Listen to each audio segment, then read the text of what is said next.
So how do you keep this sila that the Buddha spoke about? How do you keep the samadhi and the panya? How do you keep this in your daily life, I ask you? Well, I can tell you how we keep it. I live in a monastery. It's very helpful. And I have spiritual companions. It's everything. And I think about the Buddha all day long because we have so many reminders here. And we remind each other, we're like mirrors. So I think that in lay life is much harder.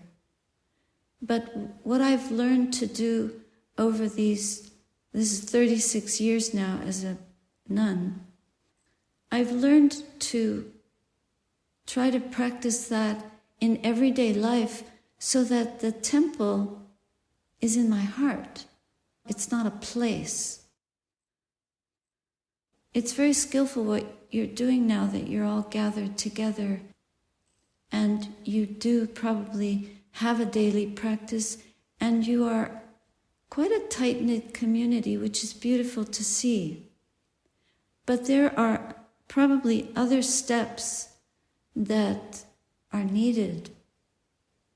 So I want to focus on the middle aspect. The Buddha taught sila, samadhi, panya. And this samadhi aspect, many people pick it up as meditation. So meditation is an all-day long practice. In the term of samadhi, it's a concentration, but we really have to look at the way we balance effort. Effort has to be balanced, and our attention has to be balanced. Our mindfulness has to be powerful. It's not about power, but it's about quality. And with quality, with faith, with generosity to the moment, we rise up to really pay attention. Pay, we're not paying with money, we're paying with presence. So in English the word is to pay attention, but we're giving attention, we're offering our powerful, our total commitment, presence, and attention to this, to being here now.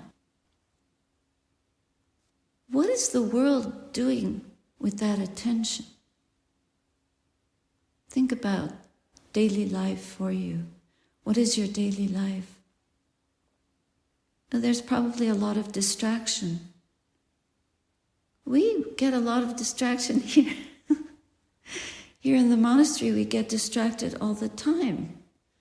We have dear and beautiful distractions, but we're still trying to bring our presence to that distraction.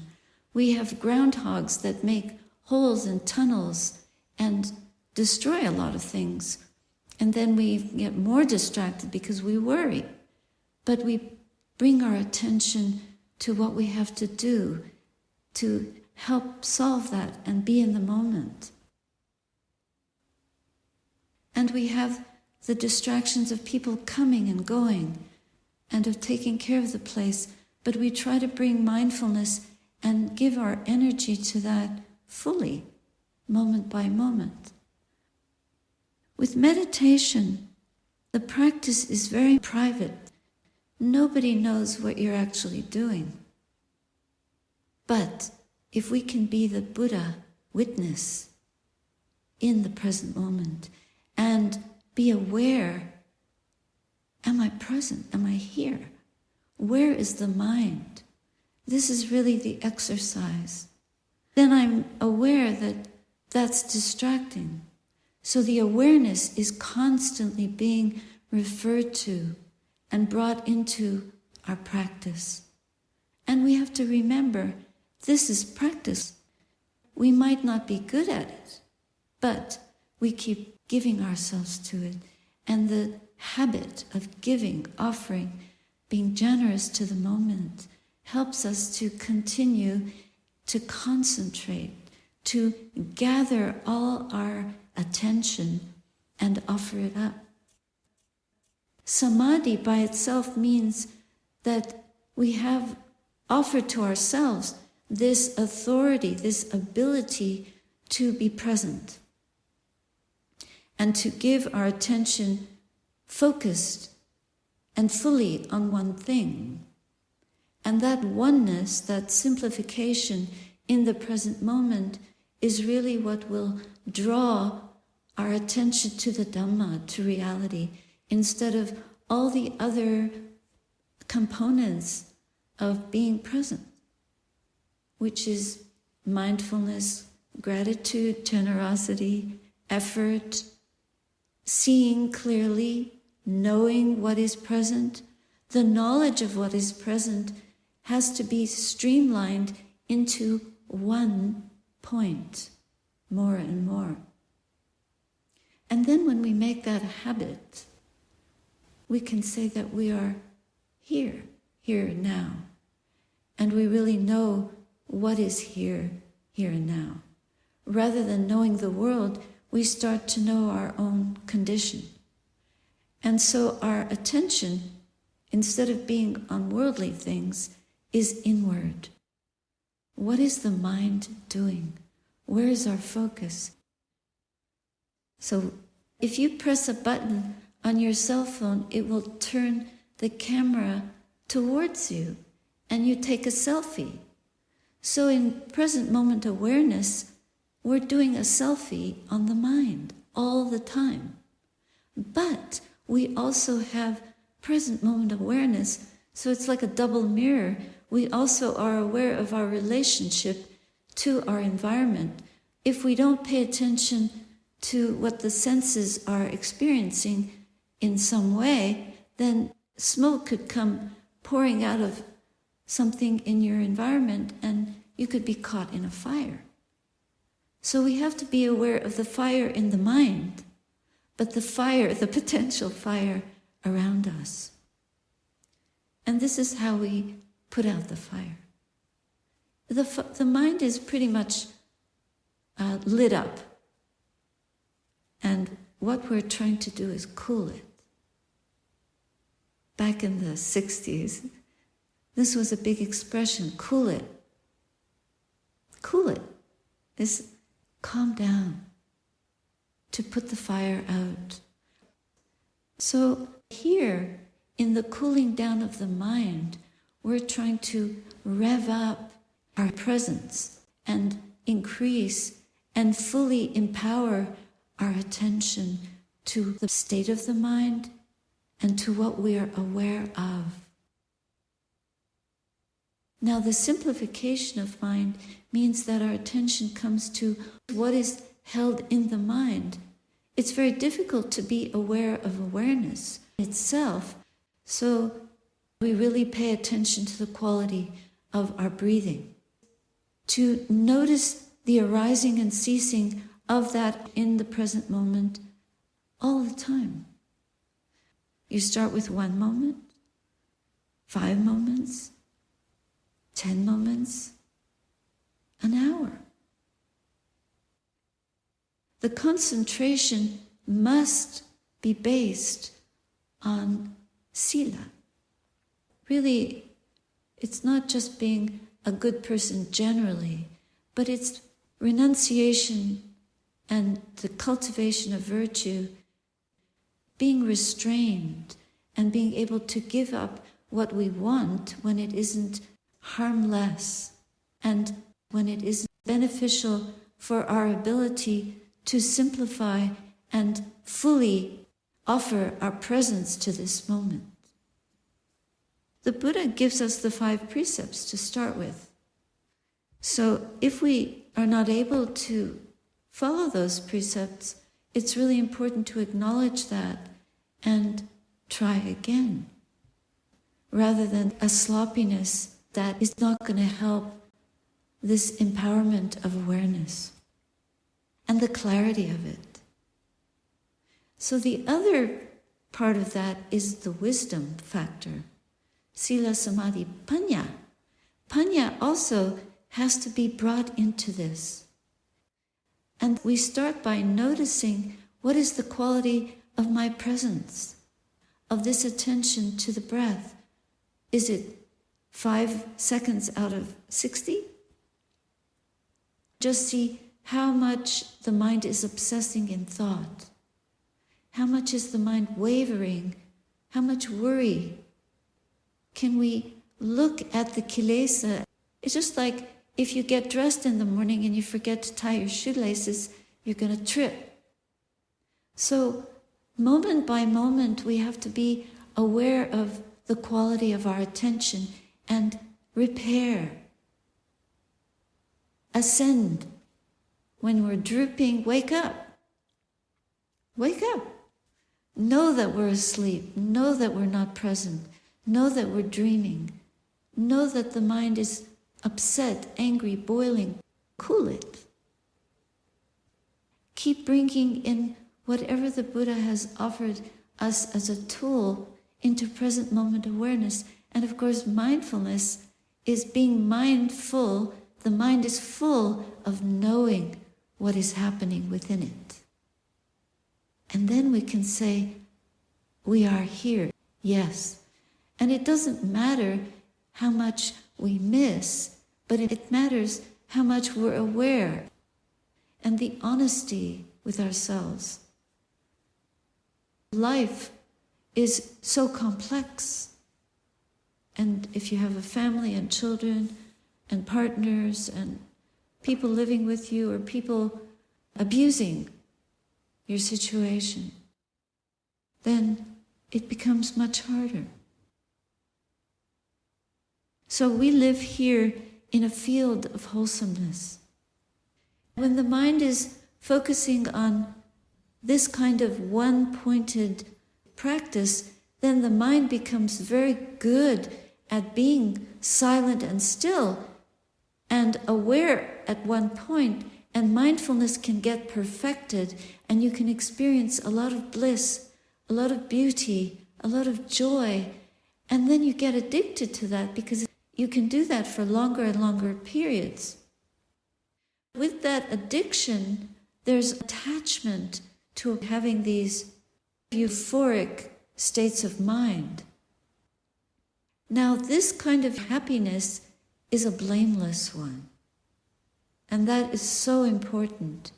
To have blameless happiness is far superior to having happiness because we've eaten delicious food or we've had sensual delights that are world-based, which are not wholesome in the sense that we're then attached to the sense realm, to bodily experiences, and we then develop more and more of a sense of being a person who has all these experiences. It doesn't help us to grow in wisdom. And if we're attached in that way to this blameless happiness, we can be transcendent, not attached to the world, but we get attached to this kind of mind state that is particularly joyful, peaceful, based on perfect conditions. So then we're not really cultivating the garden of the mind. We're just focusing on a certain kind of plant. And if that plant gets diseased, then your garden is finished. It's a bit like that with the replanting of the forests in BC. The monoculture forest is much more likely to burn down than the forest that has many kinds of tree. And so the mind that is able to cultivate this awareness with any kind of situation, whether somebody is praising you or someone is blaming you, your state of mind is blameless. And it may not be a joy of, oh, this is such a great mind state, but you're perfecting your wisdom, and the wisdom is not attaching to having conditions be a certain way. and not attaching to this sense of I am this person. But we're developing awareness of conditions, and we're present for whatever conditions are arising without attaching to things being a certain way. With that cultivation of a garden that is like solar power, you have nature on your side. You have the sun in your heart. You don't have to rely on the world being a certain way. Even if you're in a terrible situation and you're about to die, your awareness can still be cultivated, and then you will know that you are not your body, so that death will not be fearful. And we are attached to the world in such a way that we don't realize that attachment. And it's basically an attachment to I, me, and mine. My experience, my mind, myself, my happiness. So we can do the perfection of anatta, to let go I, me, and mine. So when the mind goes in a direction that is wholesome, and we let go of the world, but we have to let go so that awareness begins to understand reality, and instead of working from a me and a mine, wanting things to be perfect so that you can have the perfect practice. Because as soon as you go back in the world, we can't deal with it. At the end of the retreat, the mind is so deeply in itself that it's difficult, because you don't want to be in a situation where you have to function, talking to people and going into shops and dealing with all that. So then you want the perfect conditions so that you can enjoy these transcendent mind states. But these transcendent mind states become an attachment. But the real freedom is not owning any of that, not wanting any of that. To free the mind from wanting even the joy, even if it's blameless, and we're not bothered if the garden were to disappear. We're not attached to any of it.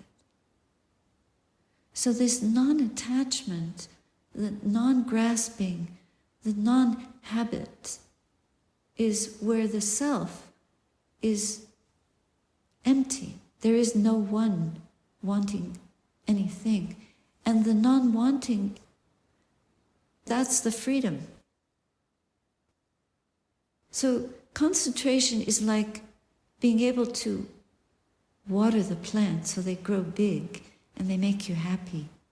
But the cultivation of the path, the noble Eightfold Path, is the development of wisdom to its fullest. And that is the freedom from any world, not just this world. It's the freedom from birth itself. And it's the absolute purification. It's ethical purity, a moral purity. There is no one. There's just purity itself. Because that complete purification of the mind, we know that that is what we are. We are that purity. But we won't know it until it's absolute. And to know absolute purity is to want for nothing. There is nothing wrong with any of it. So we wouldn't need to go on retreat if we could practice like that. And that's why the development of insight is so helpful, because you don't have to flip to be looking inward with your cell phone. You would have a circular view all the time. There's no self to view at all. We don't look at the world, we don't look at the self. There's just pure presence. And the pure presence is not diminished by anything that happens outside of us or within, because the mind is completely at peace. the concentration practices, they arise and cease. They're impermanent. But Nibbana is unconditioned. So the realization of perfection is the realization of the unconditioned. And to know that these practices are conditioned, we have to understand that it's not the full path. Even though it's a blameless happiness, we can be joyful about that, but then we use that to develop the wisdom. Who is this self that has to go on retreat? We can learn, even in the world, to practice with conditions exactly as they are.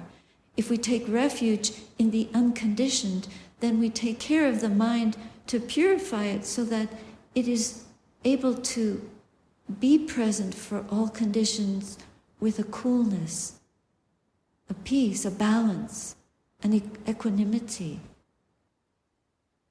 So these 4 sublime abidings that the Buddha teaches of loving kindness and an exalted kind of compassion, we perfect it little by little. And the same with the joy. It's a joy that is not disturbed because the world is crazy. That is the nature of the world. It just goes belly up. Even at the time of the Buddha, the world was going belly up. And there were times when he had to leave a community where he was teaching because they wouldn't listen to him. Imagine. And so he walked out because they wouldn't listen. And he went to a community where people were really doing the practice. It's just an example to us that you cannot change the world. It will always go belly up. It'll be good for a while, the forest will be there, and then it'll burn. That's the nature of the conditioned world, is to arise and cease, arise and disappear. It's impermanent. And if we think that we can perfect the world, then our thinking is flawed. And we have to realize that the world will never be perfect. This earth is also here now, and it might take 1 billion years, but it is imperfect. It will arise and fall. And we can protest as much as we want, but we can't change the nature of the world. But we can change our understanding of our nature. What is the nature of this being? The nature of this being is already perfect, but we don't know that. So if we perfect our wisdom, we can know that nature. But that's quite a leap. First we have to perfect the sila, perfect the samadhi, but not stop at that. So the practice of concentrating the mind, habituating the mind to that blameless happiness of pure present moment awareness, and then turning that awareness to itself. That is the panya, is we turn that awareness to knowing its nature. And then the mind is not me or mine getting a particular mind state, but it's just the pure knowing of our own nature. There is no self there to know. There's just pure understanding of these noble truths. And then all these practices are left behind. It's like the raft has taken you to the farther shore. You don't pick up the raft to take it with you. You don't need it anymore. So even all these conventions that we use, we're not attached to them anymore. So we're just in pure presence. And equanimity is not disturbed, and there's no wanting for anything. So the practices develop wisdom, and the mind gets cool enough to turn awareness to knowing itself. Then you might not have euphoria, because there is nothing to have.